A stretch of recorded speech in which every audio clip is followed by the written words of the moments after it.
Movie start होती है जहां हम देखते हैं महाराज को, जो कि काफी चिंतित लग रहे होते हैं। वो इसलिए क्योंकि उनकी पत्नी मां बनने वाली होती है और वैद्य ने उनकी तबीयत काफी नाजुक बताई होती है। इस दूसरी तरफ हम उन्हीं के राज्य में एक हरिराम नामक व्यक्ति को देखते हैं, जो कि अपने यार दोस्तों के पास बैठकर पत्ते खेल रहा होता है और पैसे दांव पर लगा रहा होता है। तभी उसकी बेटी उसे आकर बताती है कि पिताजी घर चलिए, माँ को काफी दर्द हो रहा है और वो बार बार आपको बुला रही है। बड़े गुस्से में हरिराम पहुंचता है अपने घर पर, तो यहाँ पर दाई बताती है कि उसे बेटा हुआ है। हरिराम कहता है एक और भिखारी आ गया इस घर में। तभी हम देखते हैं महाराज को, जिनके घर पर भी बेटा होता है, पर उनकी पत्नी बेटी को जन्म देने के बाद ही इस दुनिया को छोड़कर चली जाती है। हम लगभग 15-16 साल बाद का सीन देखते हैं, जहां पर सैनिक लोग अपने राज्यवासियों को ये बता रहे होते हैं कि आज युवराज का जन्मदिन है और सभी लोग इस दिन को हर्षोल्लास के साथ मनाएंगे और युवराज की सलामती की प्रार्थना भी करेंगे। इधर हम देखते हैं हरिराम के बेटे को, जिसका नाम उसने राजा रखा होता है, वो भी बड़ा हो गया होता है। हरिराम की पत्नी और उसकी बेटी दोनों ही राजा का जन्मदिन मना रहे होते हैं। तभी वहाँ हरिराम आता है और राजा से गुस्सा होते हुए कहता है कि तू यहाँ पर क्या कर रहा है, अभी तक भीख मांगने नहीं गया, मुझे लाकर पैसे दे, मुझे जाकर दुकान पर ताड़ी पीनी है। इस बात से राजा की माँ गुस्सा होती है, यहाँ तक कि राजा की माँ ने उसके लिए जो खीर बनाई होती है वो भी हरिराम छिनाकर पीने लगता है। राजा कहता है कि मैं भीख मांगने नहीं जाऊंगा बल्कि पढ़ाई करूंगा। इस बात से हरिराम और गुस्सा होता है और राजा को पीटने लगता है। राजा की बहन उसे बचाती है और उसे किताब देती है, कहती है कि जाकर पढ़ाई कर ले, और वो फिरकी बेचने के लिए चली जाती है। और यही हम कहानी का शीर्षक समझते हैं, राजा और रंक। एक बच्चा जो महाराज के यहाँ पैदा हुआ, उसका जन्मदिन पूरी प्रजा काफी धूमधाम से मना रही होती है, और एक बच्चा जिसने कि हरिराम के यहाँ जन्म लिया होता है, उसी वक्त पर उसका जन्मदिन उसके माता पिता भी कायदे से नहीं मना पा रहे होते हैं। इधर हम देखते हैं राजा की बहन को, जो कि फिरकी बेचने के लिए पहुंच गई होती है। सुजाता काफी खूबसूरत भी होती है और गरीब भी। तभी राजा के सैनिकों की नजर उस पर पड़ती है। एक सैनिक उसे बहाने से तालाब की तरफ बुलाकर लेकर आता है और कहता है कि उधर राजा लोगों के बहुत सारे बच्चे हैं, वो तुझसे फिरकी खरीदेंगे। पहले तो सुजाता मना करती है, पर फिर वो पैसे के वजह से उधर चली जाती है। वो देखती है कि वहां पर कोई नहीं होता, सुजाता वहां से भागने लगती है, पर सैनिक उसे पकड़ लेता है। तभी हम देखते हैं सुधीर को, जो कि पेड़ पर बैठा होता है। वो देखता है कि सैनिक किसी लड़की को परेशान कर रहे हैं, तो वो उन लोगों को मार कर वहां से भगा देता है। इधर हम देखते हैं राजनीतिक की माधवी को, जो कि रास्ते से जा रही होती है। वो सुधीर को किसी लड़की की मदद करते हुए देखती है, तो वो उसके प्रति आकर्षित हो जाती है। सुधीर के पास आती है और कहती है कि आपकी वीरता और साहस देखकर मुझे बहुत ही अच्छा लगा, आपके जैसे वीर पुरुष बहुत ही कम होते हैं। वो सुधीर को भेंट में अंगूठी देना चाहती है, पर सुधीर उसे लेने से मना कर देता है। वो कहता है कि किसी लड़की की मदद करना तो मेरा फर्ज था। माधवी उससे दोबारा मिलने के लिए पूछती है, तो सुधीर कहता है कि जैसे आज हम अचानक मिले हैं, वैसे ही कभी न कभी फिर मुलाकात हो जाएगी। इतना कहकर सुधीर वहां से जाने लगता है, तो सुजाता रास्ते में खड़ी होती है। वो सुजाता के पास आता है, तो सुजाता उसे एक फिरकी देती है और कहती है कि आज तुमने मेरी मदद करी, मेरी इज्जत बचाने के लिए तुम्हारा शुक्रिया। अभी वहाँ सुधीर का दोस्त आता है, सुधीर के हाथ में फिरकी देखता है, तो कहता है कि लग रहा है आज आपका मन फिरकी फिरकी हो रहा है। इस बात से शर्मा कर सुजाता वहाँ से चली जाती है। इधर हम देखते हैं राजा को, जो कि आश्रम में होता है।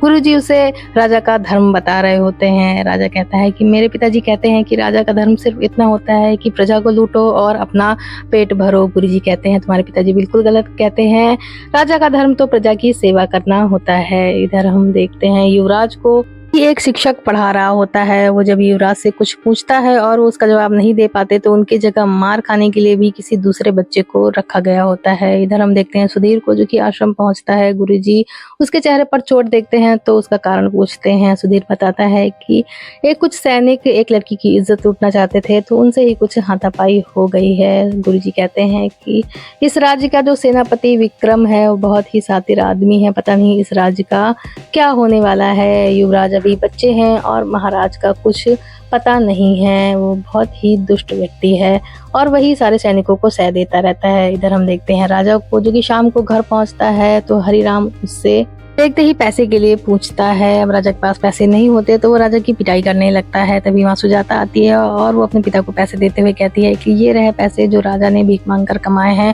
और अपने पैसे जो उसने फिरकी से कमाए होते हैं वो जाकर अपनी माँ को दे देती है। दरअसल दोनों ही थैली के पैसे सुजाता ने ही फिरकी बेचकर कमाए होते हैं। इधर हम देखते हैं युवराज को, जैसे कि महाराज अपने पास बुलाते हैं और राज मुद्रा देते हुए कहते हैं कि हम काफ़ी दिनों से बीमार चल रहे हैं, अगर हमें कुछ हो जाता है तो इसे संभाल कर रखना और महामंत्री की सलाह से ही इसका उपयोग करना, क्योंकि बहुत से चापलूस और चालाक लोग राज मुद्रा का गलत प्रयोग करवाने में लगे रहते हैं। युवराज कहते हैं कि ये तो काफ़ी भारी है। महाराज कहते हैं कि ये भारी नहीं, तुम्हारी जिम्मेदारी है। युवराज राज मुद्रा को लेकर वहाँ से चले जाते हैं। इधर हम देखते हैं माधवी को, जो कि सुधीर के ख्यालों में खोई होती है। तभी वहाँ पर सेनापति विक्रम आता है। वो माधवी से उसे अपना बनाने की बात करता है। माधवी कहती है कि मैं राजनीतिकी हूँ सेनापति, मैं किसी एक की नहीं हो सकती। मैं अपनी नृत्य कला से सारे राज दरबार का मन जरूर बहला सकती हूँ। इधर हम देखते हैं सुजाता को, जो कि फिरकी बेचने के लिए बाहर गई होती है। तभी सुधीर वहाँ आता है और वो उसे रोक लेता है। कुछ देर बाद बात करने के बाद जब सुजाता वहाँ से जाने लगती है तो सुधीर उसे रोकने के लिए एक गाना गाता है। किया तूने मेरा दिल चोरी, ये पूछ ले गोरी तू सारे जहान से। इस पिक्चर के सारे ही गाने बहुत ही अच्छे हैं। इधर हम देखते हैं राजा को, जो कि अपने घर में बैठे बच्चों के साथ खेल खेल रहा होता है। वो राजा बना होता है और दूसरे बच्चे उसके पास आकर शिकायत करते हैं कि महाराज, ये आदमी अपने राज्य में दारू पीता है और दारू पीकर अपनी बीवी को मारता है। राजा कहता है कि दारू पीना बहुत ही बड़ा जुर्म है, हम इसे 12 साल के लिए कैद की सजा देते हैं। तभी वहाँ पर हरिराम आ जाता है। दूसरा बच्चा कहता है कि महाराज आपके बाप। राजा कहता है कि आने दो उसको, वो भी ऐसे ही करता है, हम उसे भी सजा देंगे।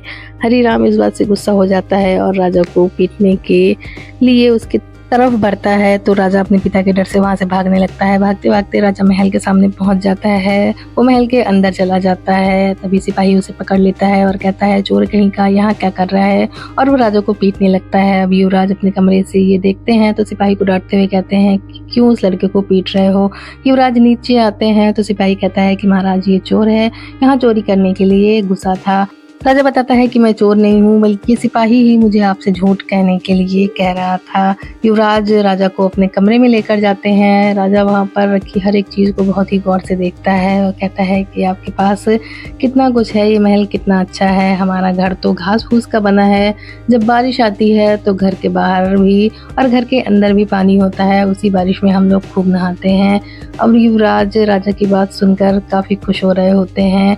राजा बताता है कि वो किस तरह से अपने दोस्तों के साथ खेल खेलता है। ये सब बातें युवराज को बड़ी अच्छी लगती हैं। वो राजा से कपड़े बदलने को कहते हैं। राजा के कपड़े खुद पहन लेते हैं और राजा को अपने कपड़े पहना देते हैं।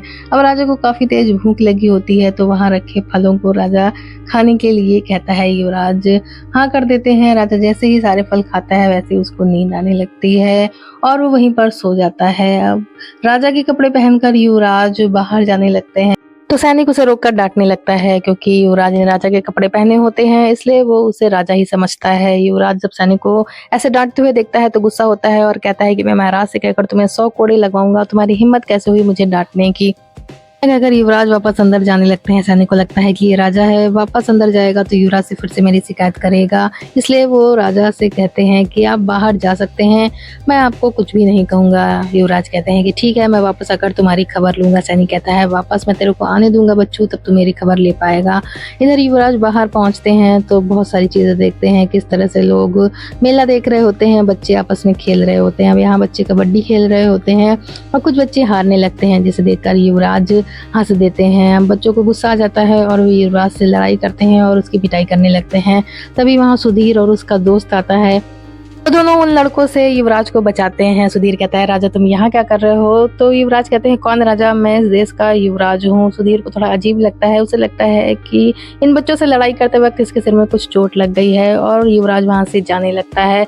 वो लोग उसे युवराज कह के ही बुलाते हैं और कहते हैं कि ठीक है, आज आप हमारे यहाँ रुक जाइए। चलकर युवराज उनके साथ उनके घर पहुँचता है तो वहाँ पर वो सभी चीज़ें देखकर काफ़ी गुस्सा होता है और कहता है कि तुम लोगों के पास ना ही घर है और ना ही अच्छा खाना। सुधीर और बाकी सभी लोगों को समझ में नहीं आ रहा होता कि आखिर राजा को ये हो क्या गया है। तभी एक लड़का राजा की माँ को जाकर बताता है कि राजा पागल हो गया है। उसी वक्त राजा की माँ और उसकी बहन वहाँ पहुँचते हैं और देखते हैं कि राजा सच में बहकी बहकी बातें कर रहा है। वो खुद को युवराज बता रहा है और वहाँ से जाने की बात करता है। राजा की माँ उसे अपने साथ चलने को कहती है, पर वो उन दोनों को भी नहीं पहचानता और कहता है कि तुम लोग क्यों इतने दुखी हो, जो भी दुख हो बताओ, हम अपने पिताजी से कहकर तुम्हारे सारे दुख दूर करवा देंगे। सुधीर राजा की माँ और उसकी बहन को समझाता है कि हो सकता है आज लड़कों से लड़ाई करते वक्त इसके सर पे कुछ चोट लग गई हो और जो वो राजा राजा खेलता था उसी की यादें उसके दिमाग में बस गई हों। समझाकर राजा की माँ और उसकी बहन को वहां से भेज देता है। रात में जब राजा यानी कि युवराज सो रहा होता है तो उसे मच्छर काटते हैं, जिस कारण वो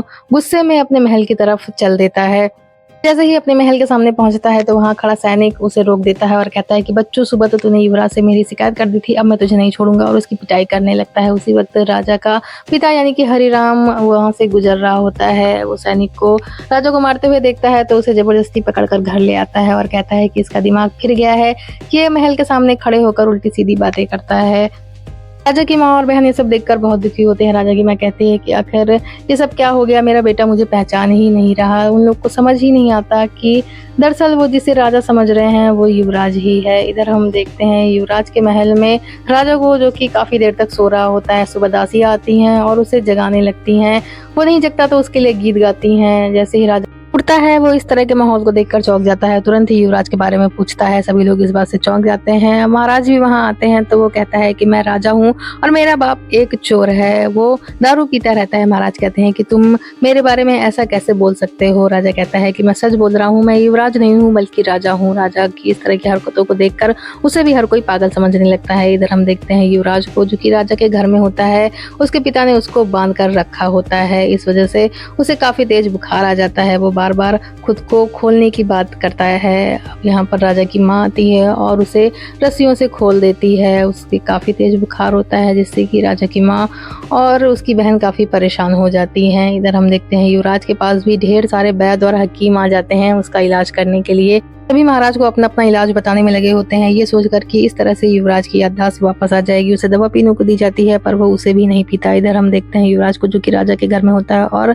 अब उसकी तबीयत काफी खराब होती है। राजा की माँ एक साधु को बुलाती है, जो कि उसे एक व्रत करने को बताता है, जिसमें 3 दिन तक उसे भूखा रहना होता है और अपने हाथ में दिया रखकर राजा की चारपाई की चारों तरफ परिक्रमा लगानी होती है। ये देखकर युवराज काफी दुखी होते हैं, क्योंकि युवराज को कभी माँ का प्यार नहीं मिला होता, इसलिए वो तुरंत ही राजा की माँ को अपने पास बिठाता है और कहता है कि माँ, तुझे इस तरह के कठोर व्रत करने की कोई जरूरत नहीं है, मेरी याददाश्त वापस आ चुकी है, मुझे सब कुछ याद आ गया, मैं ही तेरा राजा हूँ। ये देखकर राजा की माँ और उसकी बहन काफी खुश हो जाते हैं। और यहाँ मूवी का एक बहुत ही प्यारा सा सॉन्ग देखते हैं, ये जो दुनिया है ये वन है कांटों का तो फुलवारी है। इधर हम देखते हैं राजा को, जो कि राजमुद्रा से बादाम तोड़कर खा रहा होता है। उसे ये भी नहीं पता होता कि ये कितनी कीमती होती है। उसके आगे पीछे दासियां लगी होती हैं, जिस वजह से वो काफी तेज गुस्सा आ जाता है। इधर हम देखते हैं युवराज को, जो कि फिर दूसरे दिन अपने राजमहल जाने की बात करने लगते हैं, जिस बात से राजा की माँ दुखी होती है और कहती है कि मेरा व्रत पूरा नहीं हो पाया, इस वजह से ये पूरी तरह से ठीक नहीं हुआ है, मैं फिर से वही व्रत करूंगी। युवराज जैसे ही व्रत की बात सुनते हैं वो तुरंत ही राजा की माँ के गले लग जाता है और कहता है कि तुम्हें दोबारा से इतना कठिन व्रत करने की कोई जरूरत नहीं है, मैं तुम्हें छोड़कर कहीं नहीं जाऊंगा माँ। इधर हम देखते हैं राजा को, जो कि महाराज के पास बैठा होता है। सेनापति इस साल के घाटे के बारे में महाराज को बता रहा होता है कि पिछले साल हमें ज्यादा मुनाफा हुआ था। वो कहता है कि हमें पुरुषों पर केस कर लगा देना चाहिए, जिससे हमारा फायदा होगा। राजा बीच में बोलता है और कहता है कि अगर इस बात से सभी ने अपना सर मुंडवा दिया तो हमें फायदा नहीं बल्कि नाइयों को फायदा होगा। महाराज कहते हैं, कौन कहता है कि युवराज पागल हैं, अगर वो पागल होते तो इतनी अच्छी सलाह ना दे पाते। पर जैसे ही महाराज राजा से राजमुद्रा के बारे में पूछते हैं तो राजा कहता है ये क्या होता है, मैंने तो इसका नाम ही पहली बार सुना। अब इस बात से महाराज को काफी सदमा लगता है और वो तुरंत ही बिस्तर पकड़ लेते हैं। उनकी तबीयत काफी खराब हो जाती है। 2 दिन बाद राज्य में बसंत का उत्सव होता है, जहां हर साल महाराज अपनी प्रजा से मिलने के लिए जाते हैं, पर इस साल उनकी तबीयत सही नहीं होती, इसलिए वो युवराज को जाने की बात कहते हैं। यहाँ पर सभी लोग उत्सव मना रहे होते हैं, तभी वहाँ राजा अपने सैनिकों और सेनापति के साथ आता है। अब यहाँ राजा अपनी माँ को देखता है और जो असली युवराज होता है वो भी राजा को देखता है कि वो किस तरह से सैनिकों के साथ यहाँ पर आया हुआ है। वो तुरंत ही सबसे कहने लगता है कि वो असली युवराज नहीं है बल्कि मैं असली युवराज हूँ। और उधर राजा भी अपनी माँ को देखकर उसे मामा कर पुकारने लगता है, पर सेनापति उसे डांटकर अपने साथ लेकर चला जाता है। इधर युवराज महल के सामने पहुंच जाता है और चिल्लाकर कहने लगता है कि वो असली युवराज नहीं है बल्कि मैं हूँ, उसे बाहर निकालो, मुझे अंदर जाना है। अब सिपाही उसे पकड़ लेते हैं और अपने कारावास में ले जाते हैं।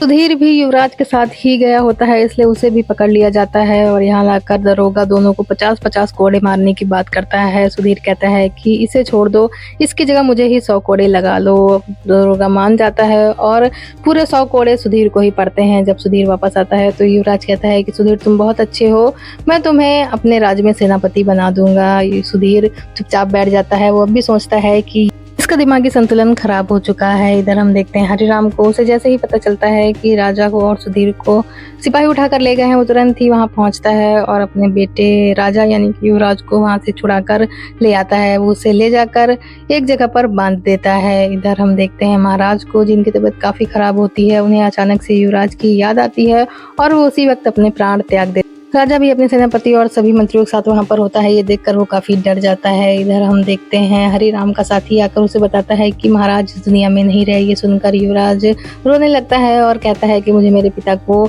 आखिरी बार देखने को जाने दो। इससे हरिराम गुस्सा होता है और कहता है कि तेरे पिता तेरे सामने खड़े हैं और तू फालतू की बात कर रहा है, और फिर से उसे पीट देता है। यहाँ हम देखते हैं सेनापति को, क्योंकि माधवी के पास आराम कर रहा होता है, तभी वहाँ उसका एक गुप्तचर आता है और बताता है कि वर्षों पहले आपने अपने जिस चचेरे भाई को मारने के लिए एक व्यक्ति को पैसे दिए थे, उसने उसे मारा नहीं बल्कि उन्हीं पैसों से उसकी परवरिश करी है। वो व्यक्ति कोई और नहीं बल्कि गुरुजी है, जो यहीं पर रहकर आश्रम चला रहा है, और आपका चचेरा भाई कोई और नहीं बल्कि सुधीर है। अब ये सुनते ही सेनापति आग बबूला हो जाता है और तुरंत ही गुरुजी को पकड़ने का आदेश दे देता है। माधवी वहीं पर होती है जो कि ये सब बातें सुन रही होती है। उसे भी पता चलता है कि सुधीर सेनापति का चचेरा भाई है और यहीं कारावास में बंद है। वो तुरंत ही भेष बदलती है और पहुंच जाती है कारावास में। वो किसी तरह से वहां से सुधीर को छुड़ा लेती है। इधर हम देखते हैं शाम को, जो कि युवराज और अपने साथी के साथ जंगलों में टहल रहा होता है, तभी यहाँ उसे कुछ डाकू मिलते हैं जो कि उसे पकड़कर अपने सरदार के पास ले जाते हैं। अब यहाँ पर हरिराम जैसे ही पहुंचता है, देखता है कि जो सरदार होता है वो पहले से ही उसे जानता है और उसका पुराना साथी होता है। सरदार हरिराम को अपने साथ मिलने को कहता है और उसे शराब पीने के लिए देता है। इधर हम देखते हैं सुधीर को, जो कि अब अच्छा हो चुका होता है, उसे काफी दिन हो गए होते हैं माधवी के घर में रहते हुए। वो माधवी से जाने की इजाजत मांगता है। माधवी इसी वक्त उससे अपने प्यार का इजहार करती है। वो कहती है कि तुम्हें पहली बार देखते ही मुझे तुमसे प्यार हो गया था, तुमने जिस तरह से उस लड़की को बचाया था। तभी वहाँ सुंदर आता है और वो माधवी से सुधीर के दिल की बात कहता है। वो कहता है कि इनके दिल में तो पहले से ही किसी और का राज है, ये किसी और से प्यार करते हैं। माधवी जब ये सुनती है तो उसे थोड़ा दुख होता है, पर वो सुधीर की खुशी के लिए अपना प्यार कुर्बान कर देती है। तभी वहाँ सेनापति आता है और माधवी सुधीर को छुपा देती है। सेनापति कहता है कि हमने सुना है कि तुमने सुधीर को यहाँ पर छुपा कर रखा है। सुधीर पर्दे के पीछे छुपा होता है और वापस निकल आता है। वो कहता है कि मुझे भी आपसे मिलने की बहुत इच्छा थी, फिर आप मेरे बड़े भाई जो ठहरे। अब दोनों में लड़ाई होने लगती है और सुधीर सेनापति को मारकर जमीन पर गिरा देता है और उसके सामने तलवार रख देता है। वो कहता है कि अगर तुमने आज के आज गुरुजी को नहीं छोड़ा तो मैं तुम्हारी जान ले लूंगा और तुम्हें इस बार जिंदा नहीं छोड़ने वाला हूँ। इतना कहकर सुधीर वहाँ से चला जाता है, क्योंकि वहाँ पर सैनिक आ जाते हैं। अब गुस्से में सेनापति आग बबूला हो चुका होता है और वो गुरुजी को मारने का आदेश दे देता है। जब सैनिक गुरुजी को पकड़ कर ले जा रहे होते हैं तो राजा अपनी खिड़की पर खड़े होकर ये देख रहा होता है। वो गुरुजी को देखता है तो उन्हें अपने पास लाने को कहता है। अब राजा सैनिकों से पूछता है कि इन्हें आखिर किस बात की सजा दी जा रही है। तभी वहाँ सेनापति आता है और कहता है कि इन्होंने देशद्रोह किया है। राजा कहता है कि यह बहुत ही अच्छे इंसान है, इन्हें मारने की जरूरत नहीं, मैं इनकी सजा माफ करता हूँ, इन्होंने मुझे पढ़ाया है। जब राजा ऐसे बोलता है तो सेनापति को कुछ शक होता है। वो गुरुजी को वहाँ से तो भेज देता है, पर वो अकेले में राजा के पास जाता है और उसे डराने धमकाने लगता है। अब डर के मारे राजा अपना सारा सच कह देता है। वो बताता है कि किस तरह से वो उस दिन अंदर आया था और उसके बाद युवराज उसके कपड़े पहनकर बाहर चले गए थे। अब सेनापति जैसे ही सुनता है तुरंत उस सैनिक के पास जाता है और उससे पूछता है कि क्या उस दिन युवराज बाहर गए थे। सैनिक कहता है कि नहीं, वो लड़का ही बाहर गया था। सेनापति कहता है कि तुम्हें कुछ भी नहीं पता, युवराज बाहर चले गए थे और जो इस वक्त यहाँ पर है वो युवराज नहीं बल्कि एक साधारण लड़का है।